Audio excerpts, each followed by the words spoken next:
Skadoosh, Joey Moss with Bad Boy MTG, and I thought today we would do some spoilers. I really haven't touched much on them, so this is going to be like me basically catching up to spoilers for Forgotten Realms. And this set, from what I have seen, and I have not seen a lot, I will tell you that right now, I barely took a glance at this set. I read a few cards, some bigger ones that we'll get to in a minute, some powerful cards, but that's really about it. That was it. So we're all going to kind of just go through this. We're just going to kick back, relax, and talk about some cards. And just check out the artwork and everything going on here, man. So let's do that. Just mace, +2 mace. The mace is actually called +2. Interesting. Okay. We're going to stick to mostly rares and mythics. So you're going to see that. Whoa, look at this. I guess you're spinning die now, which is really cool. Something new. It's a mechanic now in this set. You spin dice, and I guess, you spend 5 mana, sacrifice, spiked pit, trap, choose target creature, then roll a d20. 1 through 9, spiked trap deals 5 damage to that creature. 10 to 20, spiked pit, trap deals 5 damage to that creature. Create a treasure token. Wow. So some different stuff going on here with this set, but it would make sense, as you know, in Dungeons and Dragons. If you're unfamiliar with Dungeons and Dragons, it's like tabletop fantasy. I have never played it personally myself, but I do know this much. They use a lot of dice, They use a lot of dice. So there you have it. Let's just keep going through this. Faraday, Devil Chosen. Whenever you roll 1 or more dice, Devil Chosen gains menace and flying until end of turn. If any of those dices results in 10 or more, draw a card. I think that's really neat that they're doing this with the spin downs and dice and all that, because that's part of D&D. It's a huge part of D&D is spinning dice. So shooting dice, throwing dice. We're not in the hood, Joey. Okay, then we got Drider up here at Elf Spider. That's something different you don't see every day. It's an Elf Spider. Whenever Drider deals combat damage to a player, create a 2/1 black spider creature token with menace, and it reaches a 4/3. Okay. There is one thing I came across, which were some dragons that I found very interesting that we're going to cover here in a little bit. And I love dragons. You guys know that. It's my favorite creature type. Angels are close behind. But dragons are just so much fun. Elves are up there too for me. Probably top 5. So we're going to get to those cards in a minute here as well. Borrowing of Clan Under. Under. Anytime I pull that, it's under. It's underwear from now on, dude. Borrowing the clan's underwear. That's what this is now called. When borrowing the clan's underwear enters the battlefield, venture into the dungeon, enter the first room, or advance to the next room. What?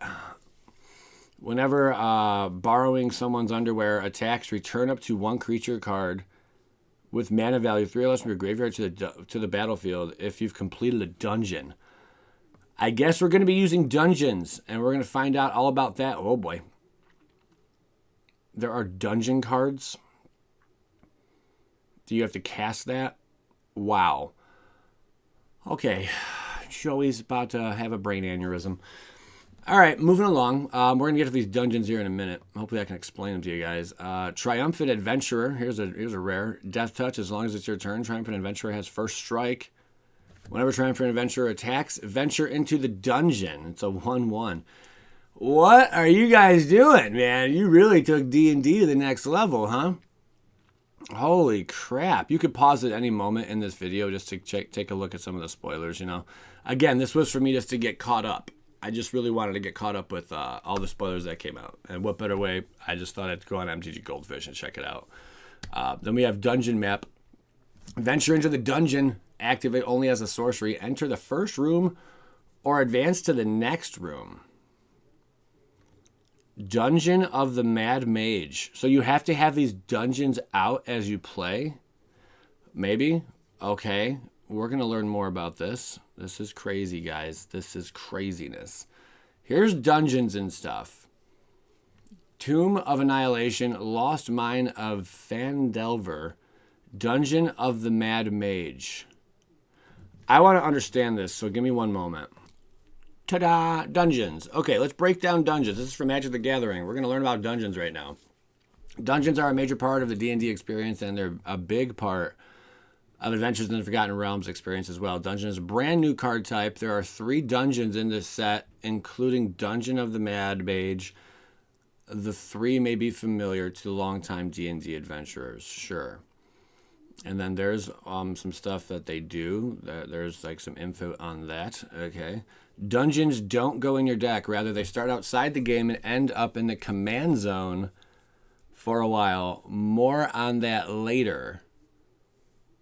In games held under tournament conditions, cards from outside the game mean cards from your sideboard, but dungeons work a little differently. Dungeons don't take up sideboard slots. You always have access to all 3 dungeons, and you'll never need more than one of the same one. If you're playing with dungeons, just keep them with your sideboard until you need them. The way to bring dungeons into the game is a new keyword action, venture into the dungeon. Several traditional Magic cards, the ones that do go in your deck, will instruct you to venture into the dungeon. This could be the effect of a spell, an activated ability, or triggered ability, as seen here on Shortcut Seeker. Whenever Shortcut Seeker deals combat damage to a player, venture into the dungeon, enter the first room, or advance to the next room. Wow. Okay. If you venture into the dungeon while you don't have any dungeons in the command zone, meaning you're not in a dungeon, it's time to start your journey. Put the dungeon of your choice into the command zone and put a venture marker on the first room at the top. Your venture marker is a way for you to track which room you're in, just like a mini tells you where you are on a D&D map. Each player has their own dungeon all to themselves. There are no cards, as of this set, the future is long, that allow other players to interfere with your dungeon or your venture marker. Wow. Every time you enter a room, including the first room, its room ability triggers. These abilities all read when you enter the room, the effect printed in the room. For example, when you enter the yawning portal, you gain 1 life. Note that while all the rooms have individual names, those names are for flavor and don't affect gameplay. Okay? Now that you're in a dungeon, the next time you venture into the dungeon, you'll move to the next room. Okay. You can't start a new dungeon until you complete the one you're in. When moving to the next room, follow the arrows down the card. For example, from the dungeon level, you can choose to move to the Goblin Bazaar or the Twisted Caverns, but not both. You can never move backwards or up the card in a dungeon. Backwards is the direction for cowards. You are no coward, and you'll block any warrior who says otherwise. If you survive long enough, you'll reach the final room after that room ability resolves or otherwise leaves the stack. The dungeon is removed from the game. Removing it from the game results in you completing the dungeon. In some uncommon cases, you might venture into the dungeon in response to the final room ability. If that happens, you complete the dungeon you're in without waiting for the last room ability to leave the stack. You then start the next dungeon. The dungeon's first room ability will resolve before the previous dungeon's last room ability. Completing dungeons has 2 significant benefits. First, there are cards that care about this. Here's Gloomstalker. As long as you've completed a dungeon, Gloomstalker has double strike. Okay, interesting. Note that Gloomstalker doesn't have to be under your control as you complete the dungeon. It just shows up, takes 1 look at you, knows that you've completed a dungeon, and gives itself double strike. Game recognizes game. I like that. I've used that many times before. Game recognizes game. Second, now that you're not in a dungeon, you're free to start a new one. The next time you venture into the dungeon, you can choose the very same dungeon you were just in, or you can head into a new one. Want another dance with the Mad Mage? Think the Tomb of Annihilation is more to your liking? Want to concede and head to the tavern? You're writing the story here. That's funny. Okay. That's, there you go. Flavor words. We have flavor words. This is all flavor text. We understand what that is. Okay. More adventures await. Okay, so there you go. That is Dungeons in a nutshell. Let's get back to what we were doing. Back to spoilers. All right. Wow. Pretty cool stuff so far. So there are all the dungeons that can take place here. Each player loses 2 life unless they discard a card. Wow. Oublie. I mean, this is flavor here. Okay. That is nuts, man. Now we know about dungeons, guys. Need I say more? Here's Guild Kingpin. What the heck? Look at that scary thing. At the beginning of your upkeep, choose target opponent. Until end of turn, that player can't cast spells. Okay. You may look at the top card of their library anytime. You may play the top card of their library, and you may spend mana as though it were mana of any color to cast spells this way. All right, that sounds like a way to lose friends. That sounds like a way for people to quit playing Magic altogether. Very interesting card. That is a legendary creature, Beholder. Those are my thoughts on it. Moving on. Froghemoth, what are you doing? Trample and haste 4/4. Whenever Froghemoth deals combat damage to a player, exile up to that many target cards from their graveyard. Put a +1/+1 counter on Froghemoth for each creature card exiled this way. You gain 1 life for each non-creature card exiled this way. That's not bad. That's pretty cool, actually. That's a powerful little dude. He's 5-drop, though. I mean, that's going to see a lot of play, though. That's pretty cool. And here's like some alternate art we have going on here, guys. You see this? Alternate art. I feel like I should move back a little bit. Alternate art here. Zalto, Fire Giant Duke. Whoa, 5-drop, 7/3. Giant Barbarian. Hot damn. That's a big boy. Trample. Whenever Zalto, Fire Giant Duke is dealt damage, venture into the dungeon. Dungeon times. We got a dungeon. So remember, venture in the dungeon. So then you just move from room to room to room, you know. So if he's dealt damage, bam, he's dealt damage once. Maybe, let's say it was 2 damage. Someone just shocked him. And then someone else, like, you know, like hit him for another damage or something. Who knows?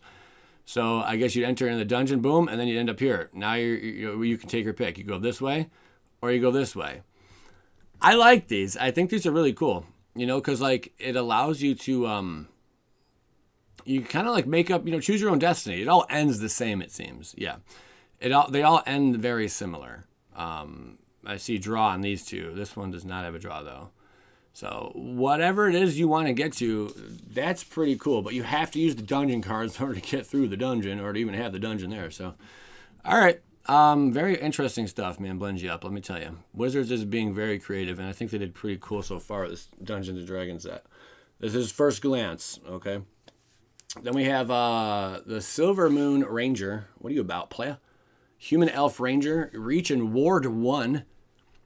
I believe ward means if you want to target this guy here, your opponent has to spend 1 to do so.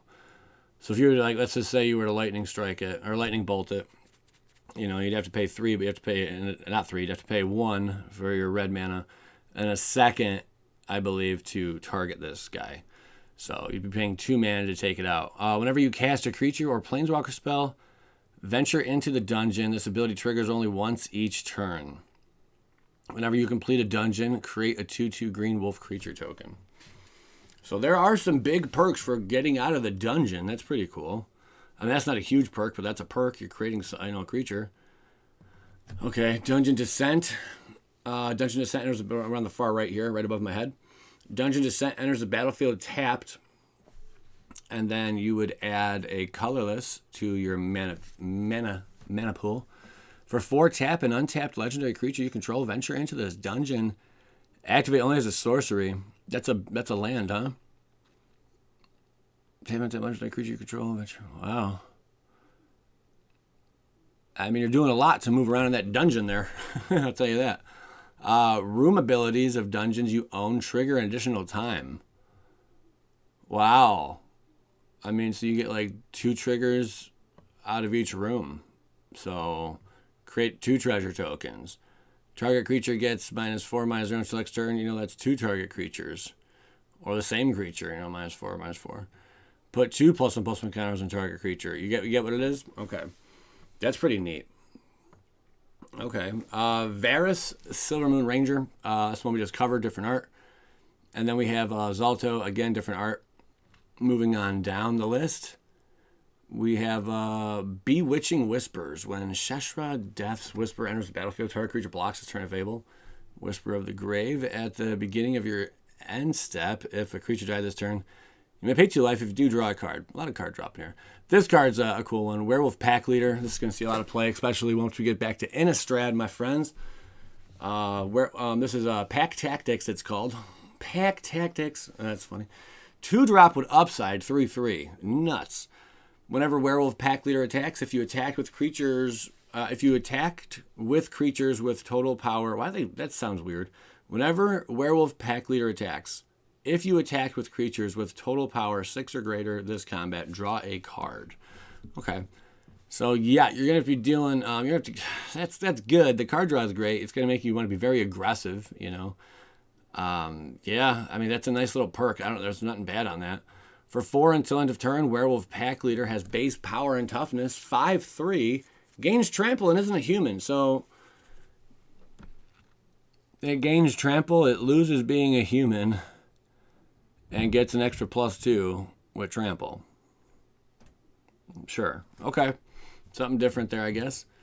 Then we have Orb of Dragonkind.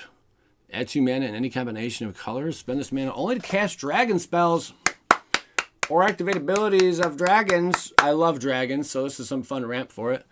For 1, sacrifice Orb of Dragonkind. Look at the top 7 cards of your library. You may reveal a dragon card from among them and put it into your hand. Put the rest on the bottom of your library in a random order.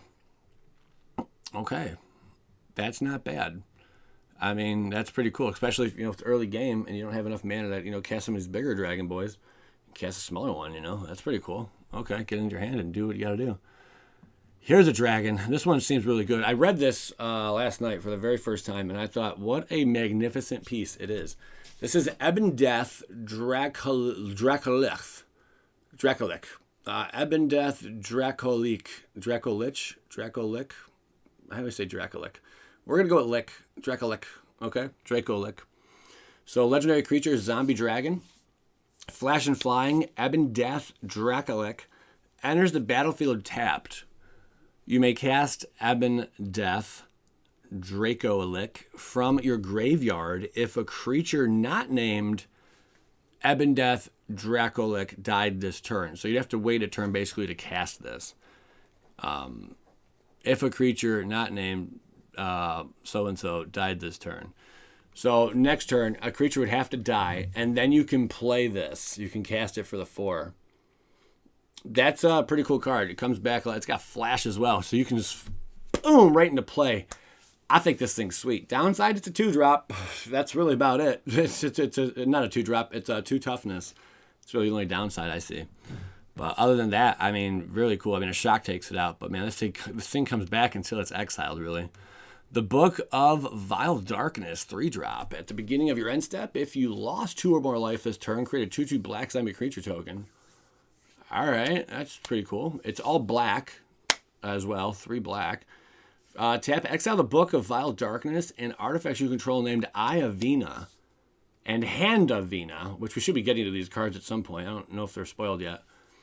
I'm sorry, create Vesna, a legendary 8/8 black zombie god creature token with indestructible. I can't wait to see what that looks like. It gains all triggered abilities of the exiled cards. So to know what those triggered abilities are and everything, we have to find the other cards. Wow. Okay, that's fun. I'm very interested to see what else is. That's a mythic, by the way. That's our second mythic today. Here's our third mythic is Flame Skull. That's cool. 3-drop, flying. It's like a flaming skeleton. Not even Dungeons and Dragons, just that, but so many. I feel like games and stuff, you go up against a flaming skull, and that's what it is. Skeleton, flying, Flame Skull can't block. Rejuvenation, when Flame Skull dies, exile it. If you do, exile the top card of your library until end of your next turn. You may play one of those cards. Okay. I mean, that's good. It's a 3/1, so it's kind of weak sauce there in a sense. It can't block. The skull cannot block. It's just a head. It can only attack and set fire to things, Rejuvenation is pretty interesting. Yeah, so that allows you to get I think it'd be better if it had haste on it. I mean, I'm sure it's a good card, I'm sure. We're going to see just how good, though. Not legendary either. Meteor Swarm. Meteor Swarm deals 8 damage, divide as you choose, among X target creatures and or planeswalkers. Deals 8 damage, divide as you choose among X target. Wow. So you can like do 2. You could play 5, go 2, and then do 4 and 4. You know, you can go 3, and you can go 2, 2, 4. You know, you have to pay 3x plus 3, so 6.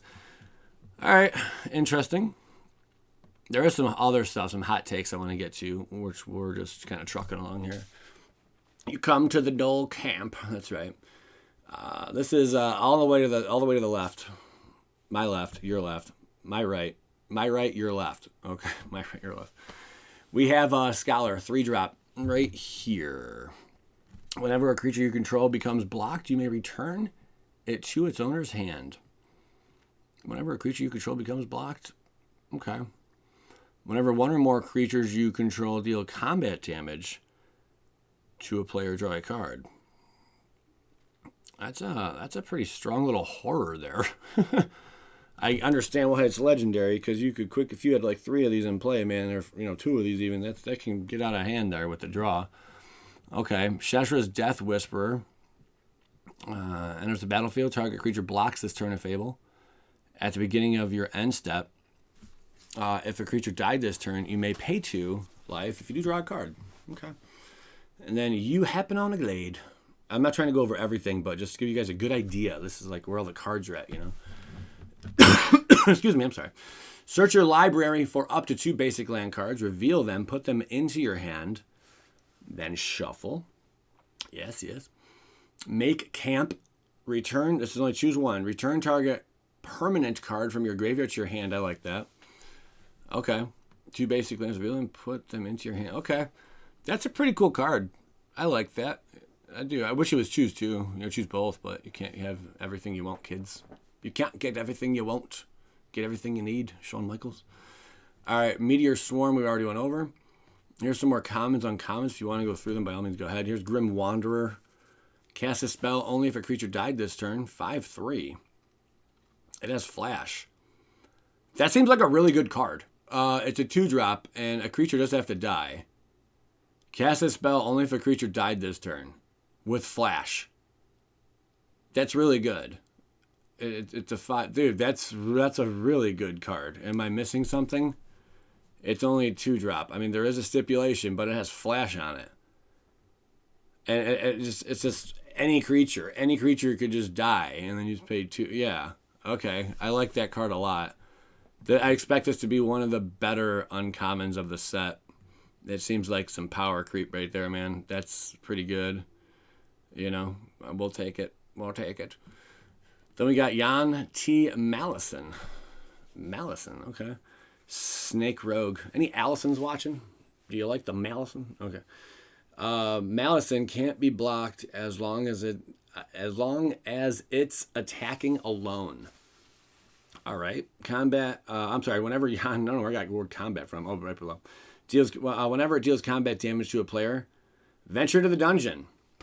So, I mean, you can just venture every turn. If this goes unanswered, you can just attack, bank, bank, bank, like 3 turns in a row. Boom, boom, it's going to the dungeon, moving around. That's legit. You find a cursed idol. Oh, I don't want that. Just kind of a basic card here. Destroy target artifact, lift the curse, destroy target enchantment. I like that they put these little names on here. Steal its eyes. That's cool. I like that stuff. They did some fun things here. He was beautiful. There is, like in a Johnny's Pride Mate I saw, which is pretty nuts. At the beginning of your end step, if a creature died this turn, put a +1/+1 counter on Bullet. Sure. Maybe in a sack build or something. I don't know. That's not going to see a lot of play. Interesting. I like this.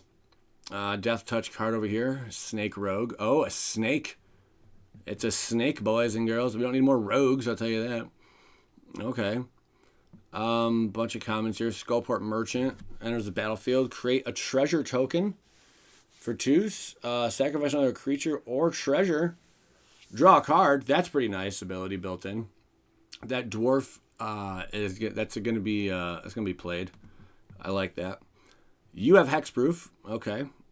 And then your opponents can't venture into the dungeon more than once each turn. Okay. So that could be like a sideboard if you're running white. You'd throw that in there. Unless you want to have hexproof, I guess.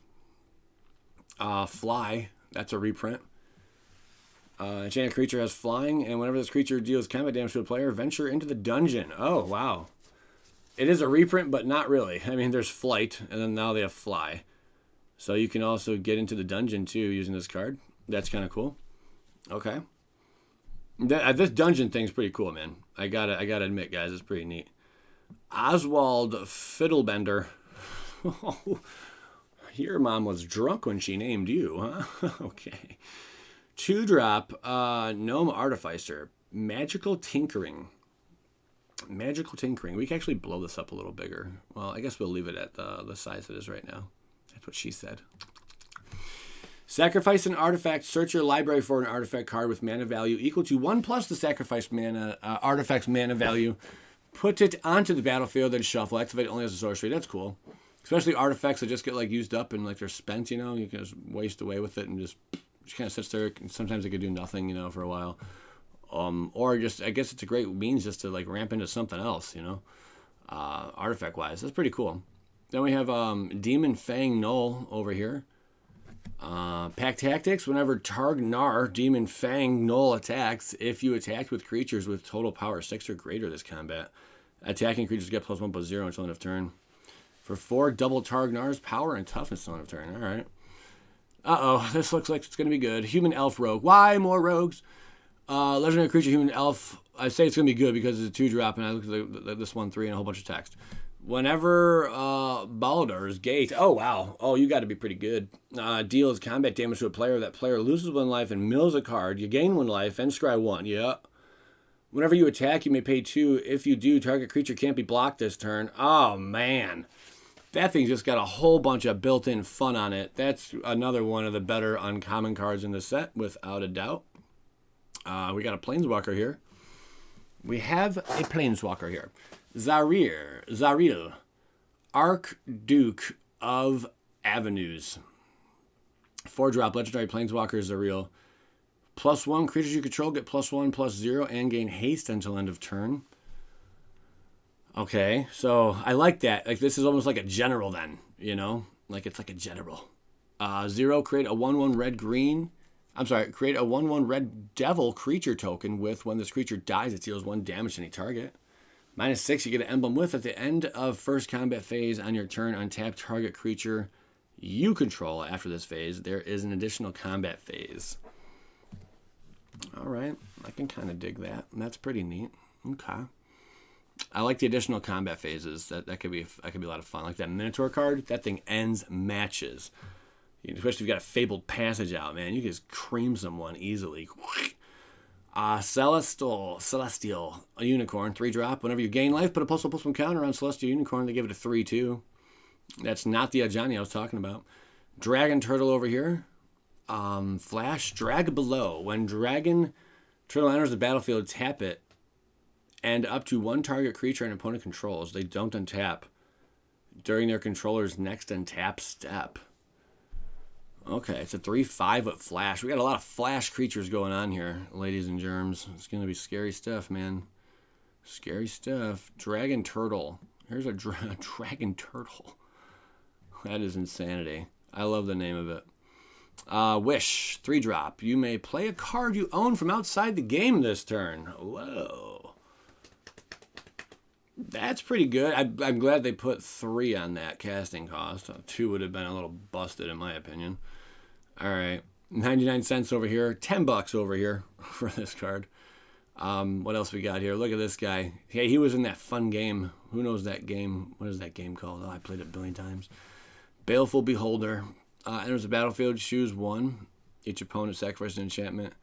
Creatures you control gain menace until end of turn. Is a 6/5. That's cool. That's pretty cool. Look at that ugly art on the actual Baleful Beholder. That is cool, man. That thing looks sweet. They did a great job with the artwork like usual. We got white, enters the battlefield tapped at 3/2. Life Drain. Whenever a creature dealt damage by white this turn dies, create a tapped 2/2 black zombie creature token and exile that card.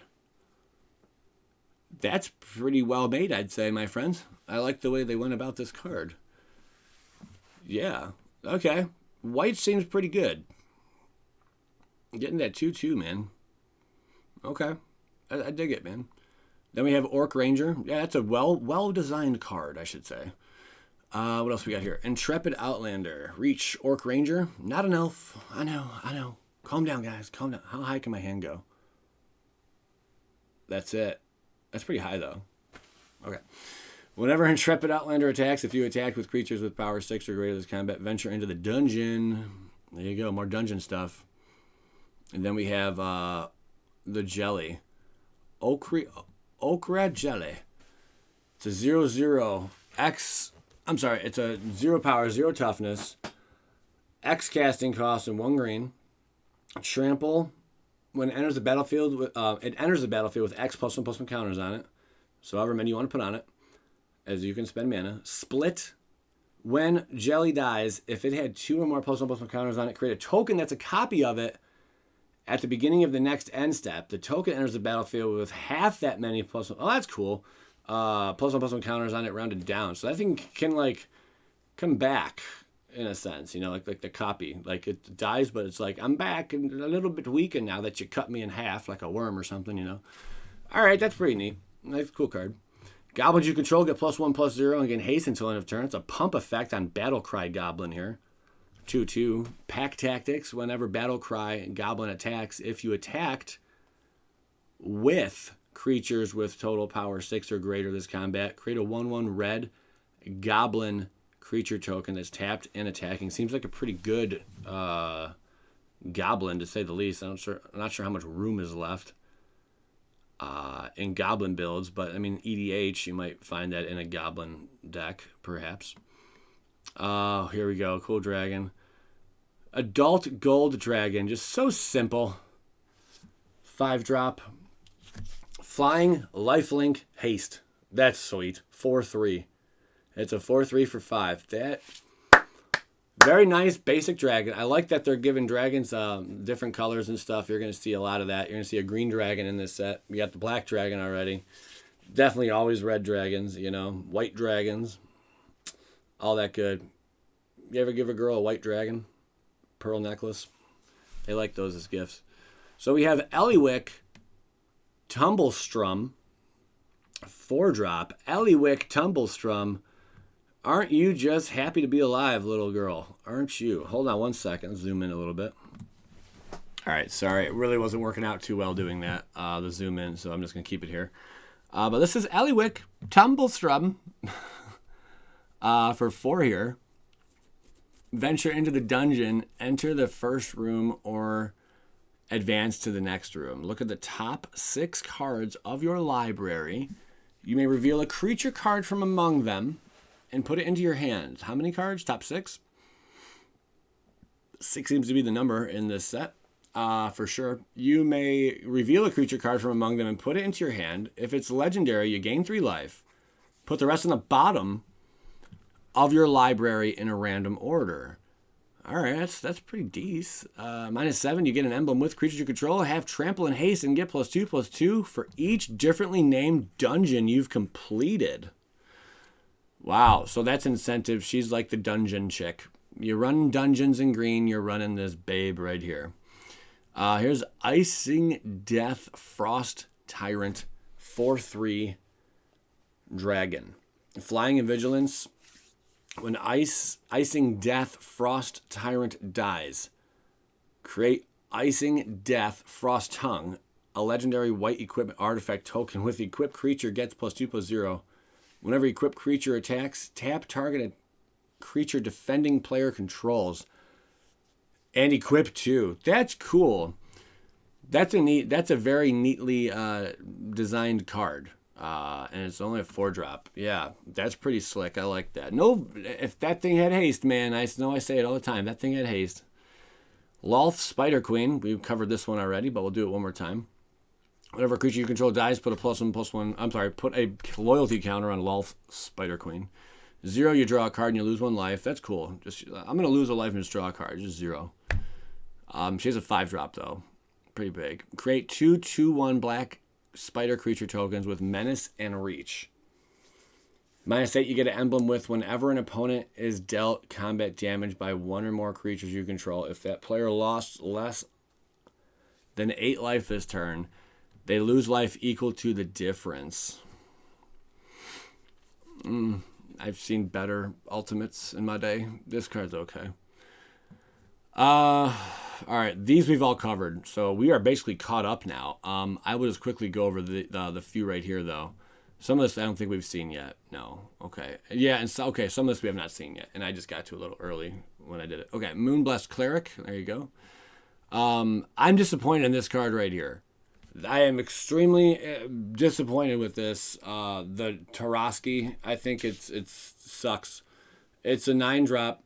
Legendary creature dinosaur. I was so excited when I saw there's going to be a huge drop, 10/10.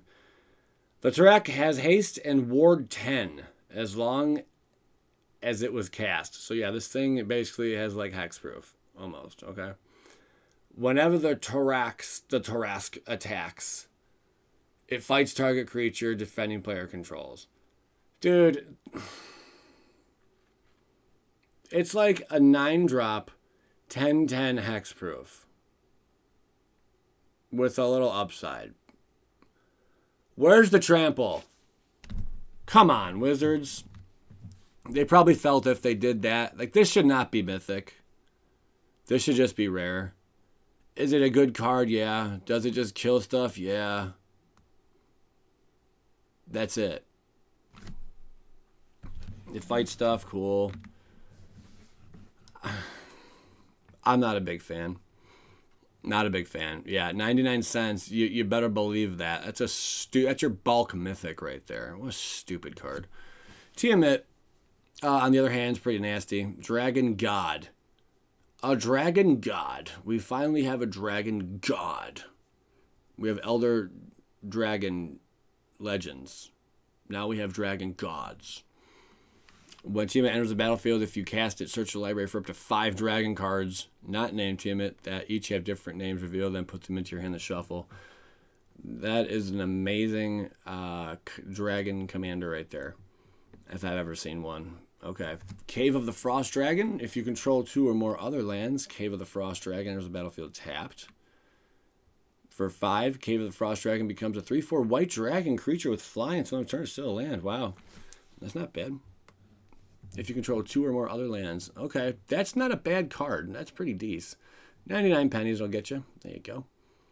Choose your weapon. Okay. I hope you guys looked at that. All right. Then we have, there's just so many cards to go over. So there you go. And that's why we're doing things the way we are. Flumph. We covered Flumph already. We covered Erden. Den of Bugbear. We have not covered yet. If you control 2 or more other lands, Den of the Bugbear enters the battlefield tapped. For 4 until end of turn, Den of the Bugbear becomes a 3/2 red goblin creature token. Creature with, whenever this creature attacks, create a 1/1 red goblin creature token. That's tapped and attacking, it's still a land. That's better than the other one for sure. Slightly. We got a cube. When Gelatinous Cube enters the battlefield, exile target non-ooze creature and opponent controls until Gelatinous Cube leaves the battlefield and has dissolve. Dissolve. For X and a black, put target creature card with mana value X exiled with Gelatinous Cube into its owner's graveyard. That's neat. Oh boy. 3-drop. Elf Druid. Got a Gaea's Cradle built-in ability. That's Gaea's Cradle right there on a creature. Add a green mana for each creature you control. It's already at $7.99. Makes sense to me. Holy crap. All right, then we move down here a little bit. We have a Dragon Knight. That thing looks cool. Get a load of this Dragon Knight, guys, all the way to the right here. This is Selfless Paladin, Nadir. Dragon Knight, it's a rare legendary creature, Vigilance, 3/3. And when it enters the battlefield or attacks, venture into the dungeon. Other creatures you control get +1/+1 as long as you've completed a dungeon. So they are making it so like there's goals, man. You complete these dungeons. There should be like an emblem you get or something, right? Well, no, not really, because you have to have this card out. Never forget the whole emblem thing. Here's Kobold. Probably go turn 2 win with this card. Is it this card? 1-drop, Menace, Pack Tactics. Whenever a minion of the mighty attacks, if you attacked with creatures with total power 6 or greater this combat, you may put a dragon creature from your hand Onto the battlefield, tapped and attacking. What?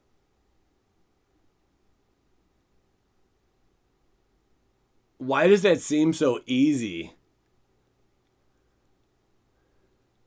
Wow. That is a really good card. The only downside is this itself doesn't count as anything. It's a 0/1. How it should have been a. I guess it can't be a 1/1 because then it would have its own power be used towards it. They should have made that a 1/1. There's damnation over here. It's pretty cool. It looks like damnation. All right. Yeah. All right. Whatever. Here comes Hive of the Eye Tyrant. Another card that turns into a land. Yeah. I'm sorry. Another land that turns into a creature. Yeah. We have a lot of those in Magic, apparently. Until end of turn, Hive of the Eye Tyrant becomes a 3/3 black beholder creature with menace, and whenever this creature attacks, exile target card from defending player's graveyard. It's still a land. Why would you not want that? If you control 2 or more other lands, Hive of... Okay, that's the only downside. So you get this early. It comes... That's amazing. As long as you get this card early. I think it would have been a little busted if it was just, if well, everyone would play this, of course, over a regular land if there wasn't a downside. But they could have done like 3 or 4, if you control 3 or 4 other lands, Hive, enters the battlefield tap, something like that. Hive of the higher enters the battlefield tap. If you control 2 or more other lands. Yeah. Oh, wow. So you really got to get that like turn 1 kind of thing.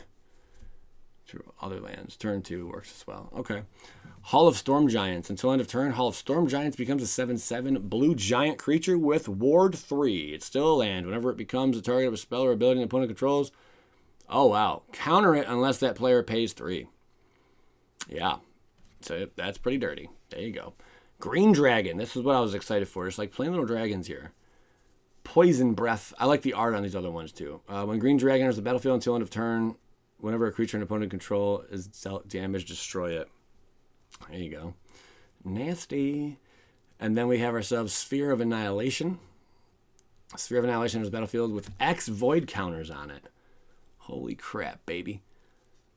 At the beginning of your upkeep, exile Sphere of Annihilation, all creatures and planeswalkers with mana value less than or equal to the number of void counters on it, and all creatures and planeswalker cards in graveyards with mana value less than or equal to the number of void counters on it. You got a lot going on for you, don't you, pal? We're going to leave it at that. A lot going on for that one. The Book of Vile Darkness we already covered. Vorpal's Sword we've covered in another video. The Black Staff of Waterdeep. That's a lot, huh? You may choose not to untap the Black Staff of Waterdeep during your untap step. For 2, another target non-token artifact you control becomes a 4/4 artifact creature for as long as the Black Staff of Waterdeep remains tapped. Activate only as a sorcery. It's all right. Tasha's Hideous Laughter is undervalued at $3.99. Like we can say that. Okay, I think a lot of this we already went over. Yeah, a lot of this we already covered. Werewolf Pack Leader, we've discussed. There's Gargoyle, some uncommon stuff. You could pause if you want to check any of this out. There's the art. I really like Green Dragon's art, man. It reminds me of Lightning Dragon a lot, and I really like Lightning Dragon's art. Just how it's coming in, swooping in, That's really cool. Probably my favorite art in the whole set is on Green Dragon. I want that extended art foil, please. That's right now the number 1 card I want in the whole set. It's just because of the artwork. 50 Feet of Rope is interesting. Climb over, tap it. Target wall can't block this turn. Great. I always wanted to do that. So, block that big ice wall that's always in the way. Target creature doesn't untap during its controller's next untap step. It's tie up for 3. For 4, Rappel Down, venture into the dungeon. Activate only as a sorcery. There you go. Okay. And we are down to the nitty-gritty. Almost done with this whole section. Orb of Dragonkind we covered already. There she is. Trelasara. You old rascal. Get a load of this, guys. Elf Cleric. Whenever you gain life, put a +1/+1 counter on Trelasara, Moon Dancer, and scry 1 to 2/2. It's a Johnny Pride Mate, but it's legendary. And it comes with a scry ability. That's sick. So if it was not legendary, this would just replace a Johnny and anyone running green-white life gain. So now you get to join forces with him. Maybe put 3 in a deck. Heck, why not? Throw 4 in the deck. Who cares? Call it a day. What the heck is this? Evolving Wilds. Lands. Tap, sacrifice Evolving Wilds. Search your library for a basic land card. Put it on the battlefield. Tap and shuffle. Busted! Thanks, Wizards. Just broke the damn game again. Why do they keep doing that to us, man? Unbelievable. Here's some more commons and stuff. Some uncommons. There you have it. Guild Thief. Another rogue. We needed more rogues. Please stop with the rogues. Get rid of the frickin' rogues. Die, rogues, die. All you rogues, go away. Just die. Some more commons and such. There is a uncommon there. And you see a pair of goblins creating some gobbo tokens. There you go. Choose one or the other. Okay. And then we have lands that look like this with text on them. I don't think that was really necessary, but they're trying something different here. I get it. And that is going to close it out. There's Tiamat right there. Tiamat. Here's some other alternate art. Hall of Storm Giants. That's cool, man. I wonder if these are going to go for a pretty penny. Don't got a price on it just yet. 99 cents. You couldn't pay me to take this card off your hands. You can keep that. You can keep that wasted mythic. All right? Keep that stupid wasted mythic you got there. This art looks cool, though. Or this card style I like. I'm glad they mixed it up. So that's about going to complete it, man. There's the amazing Evolving Wilds art. I definitely want that. Classic Module, it's called. And then here's some more extended arts for you guys. There you go. Beautiful. Guild Kingpin, $7.99 extendo. Ooh, that looks fire. Oh, I still like the other art better on the green. Or that's the black dragon. Where's the green one? I don't know. Oh, these look nice. Adult Gold Dragon. This is supposed to be borderless, my friend. I think you made a boo-boo here. Okay. Tiamat. That's your hot card from the whole set. Elly Wick Tumblestrum. I don't think you're worth that much. The -2 is great. I don't know how this card... Okay, this is definitely manipulated. It should not be $49.69. This is going to drop to like $5, if that. Okay. And then Black Dragon. And then the art there. Really neat. Circle of Druids. Here's some miscellaneous promos. Checking those out. Cool. Power Word Kill. Destroy target non-angel, non-demon, non-devil, non-dragon creature. Portable Hole. That's what she's got. All right. And then here's your tokens. Wow. Very cool. Yeah, MTG Goldfish. Appreciate the site for sure to get all the information. Let me see if there's anything new that just came in. Here's prices on cards or on the boxes. eBay's listings, probably like one of the cheaper ones. $119.99 for draft. Okay. There you go. It looks like a lot of stores, a lot of LGSs now are selling for $120 a box. Inflation, my friends, it just jumped. Really cool. That wraps it up. There was nothing else. Nothing brand spanking new that just came out. So what are you guys' thoughts? And if you made it this far, wow. You are a trooper, and I appreciate you. I'm going to rewatch this entire video, so I'm going to make it this far as well. But if you didn't make it this far, let me know that you're in a circle of dreams, and why the heck did they reprint Gaia's Cradle? Appreciate you guys tuning in. I'm Joey Moss, Bad Boy MTG. If you enjoyed the video, by all means, hit the like. Skadoosh.